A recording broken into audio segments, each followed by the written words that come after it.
Hey, what's going on, everybody? This is Tyrone back with Tech Life.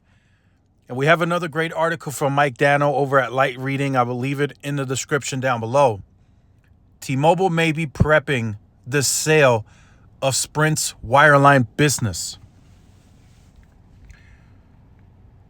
So I'll just read off a brief paragraph from the article. T-Mobile officials said the company is no longer relying on Sprint's legacy wireline network to carry its wireless traffic.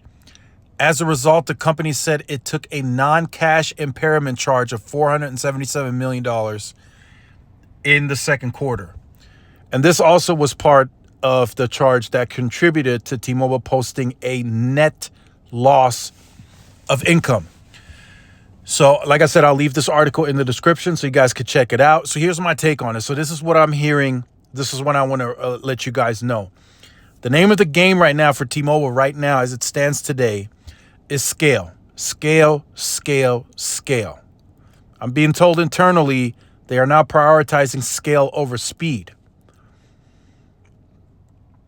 And the way to look at this from an overall standpoint, right? Say it's going to cost T-Mobile another $3 billion in capital costs to deploy C-band and DoD. Let's say they scale it in the markets where they already have sites, and now they're even faster than they were with 2.5, right? Let's say they go from an average of 200 to 500, right? And I'm just throwing out estimates. And now in some of these urban cores, T-Mobile already has over 50% market share, and the metro areas are very saturated now with a lot of competition, right? So how much more can they actually really grow in terms of the wireless side that would make the investment of that additional 2 to 3 billion of capital worthwhile, right? Do they grow another 3% in that market? Maybe. But what about the scale? What if they take additional capital that they could make off of this sale and other assets that are up for sale, and imagine they build out native footprint, an even larger native footprint across Nebraska, Vermont, Maine, fill in even more Montana, really compete in these rural areas.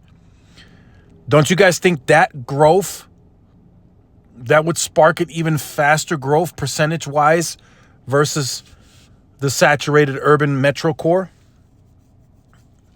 So that's just what that's what I'm throwing out there, right?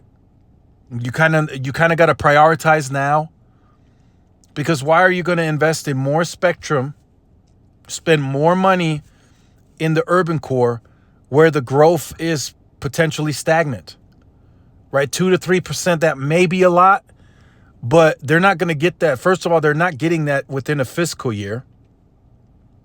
It may take them another year or so to even grow to that 3%.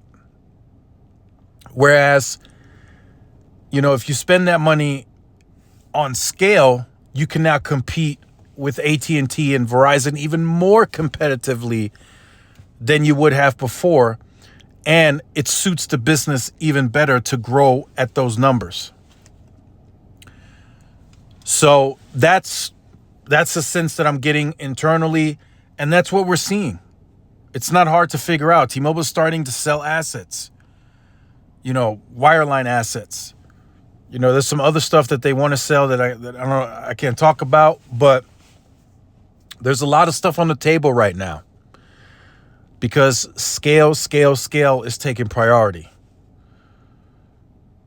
So let me know what you think about this in the comment section down below. Make sure you guys stay tuned to the channel, like, share, subscribe, follow the social media outlets. This is Tyrone with Tech Life. I'll see y'all in the next one. Peace.